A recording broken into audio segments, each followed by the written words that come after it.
It's not gear, money, or time. The reason that most podcasts never launch is psychological. Now, I'm not a psychologist. I'm just a creator and a podcast coach who's been in this space for 7 years. But the research is clear, and I've seen it time and time again. Fear and excuses kill podcasts before they're even born, which is a tragedy. But luckily, there's a way to break through these invisible walls and get out of your head and actually hit record. And by watching this video and with a little self-reflection, you'll never have to worry about this again. Ready? Okay. Oh, by the way, this is PSS Creative Media. I'm Steven, your go-to podcast coach. Hit subscribe, homie. We gotta get into this stuff. We gotta break right through it. We're not gonna let our own brains get in the way of our progress, right? And of our goals and our dreams. And even more important than you and your goals and your dreams are the people that you are meant to serve. We don't wanna let any psychological tricks keep us from serving the people that we're meant to serve, right? Okay, so let's get into this and we're gonna break through all of these invisible walls. Start your podcast, share your story. You mean something, you're meant to create. Get your message out there. No one's gonna listen to you, they won't care. You don't have any expertise. Your voice sounds ridiculous. You won't look good on camera. You don't matter. What would you even talk about? Who do you think you are? No one's gonna care about what you have to say. You suck. So the first tragedy here that I observe constantly is the duality of being human, something that we all wrestle with, the angel and the devil on our shoulders. This duality really messes with us. So every creator, every productive person lives with these two voices and creates regardless. So how do we overcome, how do we silence that devil on our shoulder? Well, let's take a look at what's really going on. We'll start by looking at the emotional roots of procrastination. So every creator deals with these problems, this duality, this struggle, and this emotional experience that it is to be human. And this creates all of these walls that get in our way of actually recording a podcast, actually starting to create content. The first big one here is procrastination and the emotional roots underneath procrastination.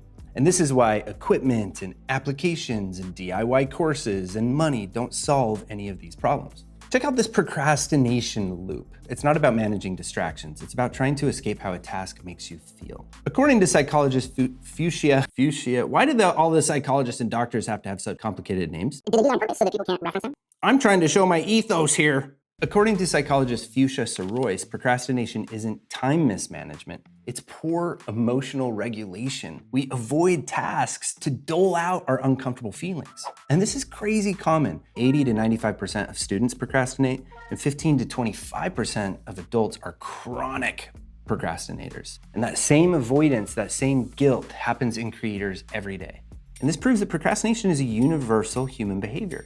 So you're not broken. You're just wired this way. You're a human. And that means that you can unwire it. You can unlearn these traits. So let's break down how this devil on your shoulders wins sometimes. It's avoidance, lack of energy, and decision fatigue. It's not laziness. Your brain is literally running low on fuel, and avoiding what's difficult or hard feels easier. So this means when you think about starting something like recording your first podcast episode, your brain may trigger feelings like anxiety, what if it's terrible, or boredom, editing is gonna suck.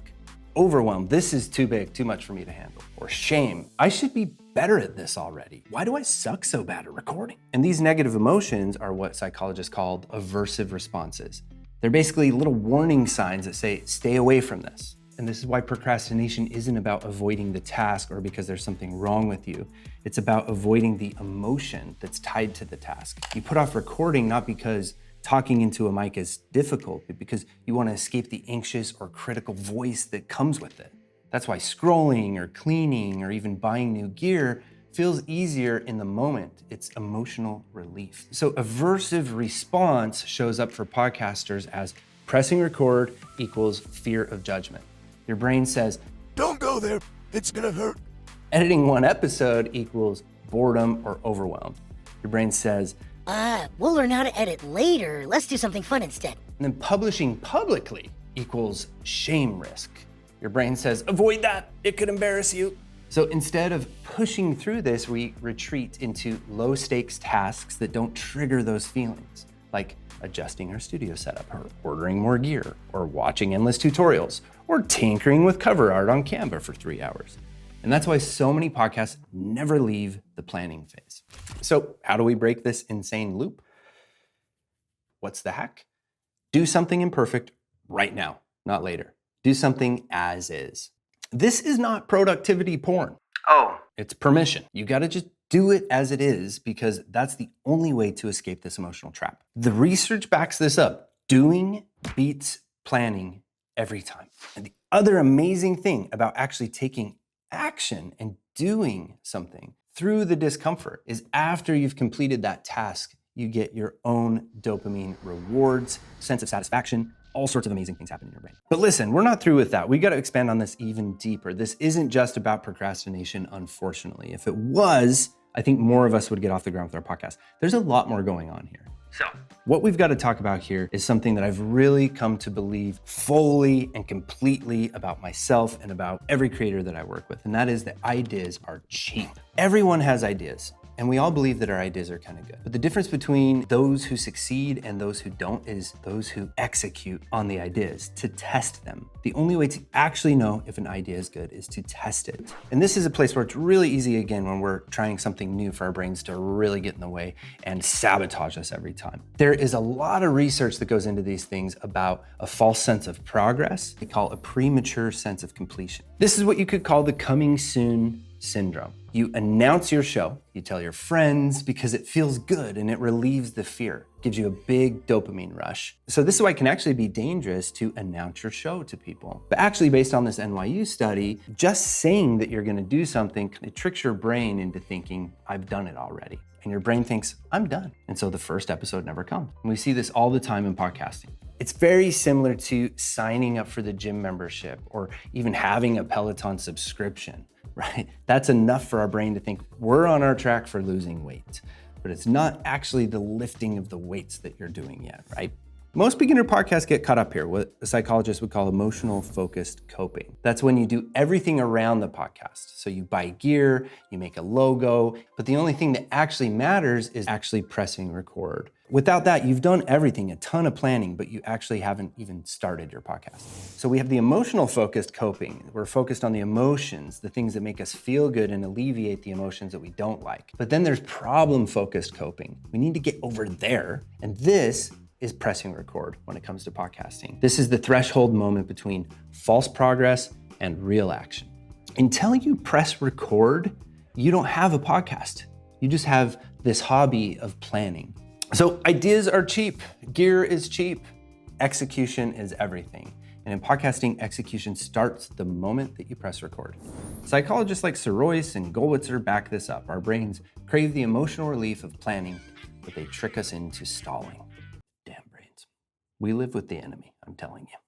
But don't worry, as I mentioned, there are some hacks and some tricks to get you to press record so that you never have to deal with these pesky little psychological traps. But for that, we're gonna really have to identify and break down the 5 invisible walls between you and your podcast. Number 1, fear and judgment. This is wild. 31% of people in America say that they're more terrified of failure than they are of spiders. So if you've ever found yourself spending hours designing a podcast logo or ordering podcast business cards, or you've dropped the I'm gonna start next week line, you're not alone. That's fear. It's real, but it's not rational. And sometimes that fear isn't even about the real audience that's gonna wind up watching our show. It's about the people close to us in our lives. People in our lives really ought to lift us up and help us move forward towards our dream. But we talk so much about our ideas and they're so cheap that perhaps the people in our lives have, rightfully so, started to lose faith in our ideas because we never seem to execute on them. That gets us right back into this shame loop again. Judgment,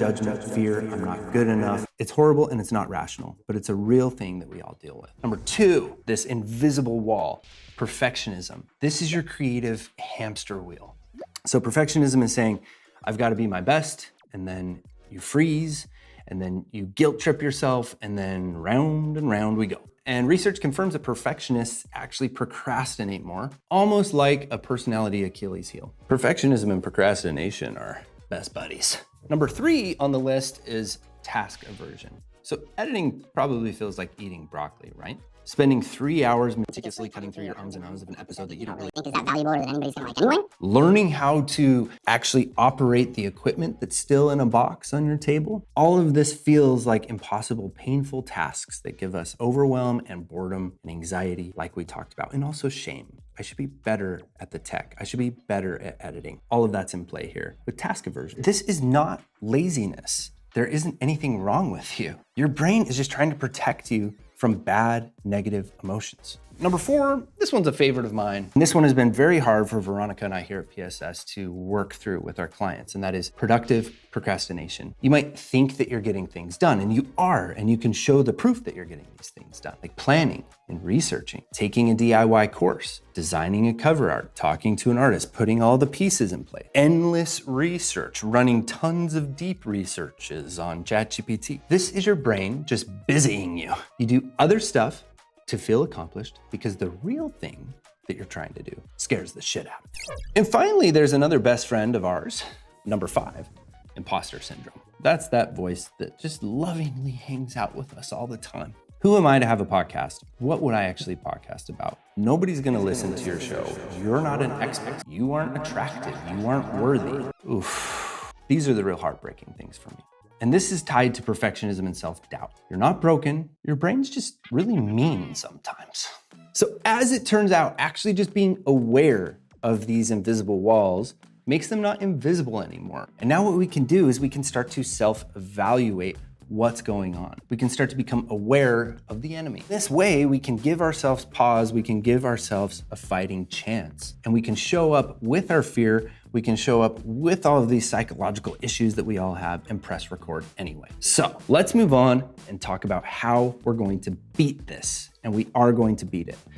How to beat it. Beat it! Actually, it's a lot easier than it may sound. Since there are 5 invisible walls, here are 5 tips that we can implement right now to break through these walls and never go back to them being invisible and standing there again. Number 1, reframe your fear. In doing this, you can eliminate the shame that's involved with your fear. This is also really good for dealing with traumas that you may have as well. Instead of blaming and shaming yourself about it, you focus on why the fear is there to begin with. And it's there to protect you from something. It's there to protect you from being uncomfortable. So if you reframe the fear into actually being a barometer for you needing to get uncomfortable, then that will help you cut through procrastination. The other thing you could do here that studies have found are incredibly effective for those same students that procrastinate is journaling, is actually taking a journal and even opening your phone and dictating in your phone about what's going on. Talk to AI about what's going on here. I'm scared shitless. What's really going on with me psychologically? You'll find that your brain's just trying to protect you. So then you could say, hey, chill out. I don't need you to protect me. We're gonna be in discomfort, and that means progress. So reframing the fear and also reframing your relationship with discomfort. Look at discomfort as a Rico delicious thing that you wanna snuggle up with, not something you should run away from. Number 2, start ugly, start imperfectly. In fact, intentionally start as ugly as you can. If you've been watching our videos here on YouTube, you know that I'm always begging you to do this. I'm saying, don't wait until that good camera arrives in the mail. Don't wait until you have everything in place. Use the camera on your phone, use the camera on your computer, use 0 microphones if you have to, and make content. Seriously, right now, make a piece of content and post it. Action will spark inspiration. When you actually take action, you get the good, productive type of dopamine satisfaction. Start ugly and refine on it later. And this actually goes really well with the 3rd solution, and that is to break it down or break things down into tiny parts. So instead of looking at your podcast as a whole and comparing it to all the podcasters you want to be like and looking at, oh, I need to have 3 different cameras and a beautiful table and a backdrop and I want to look like the Diary of the CEO.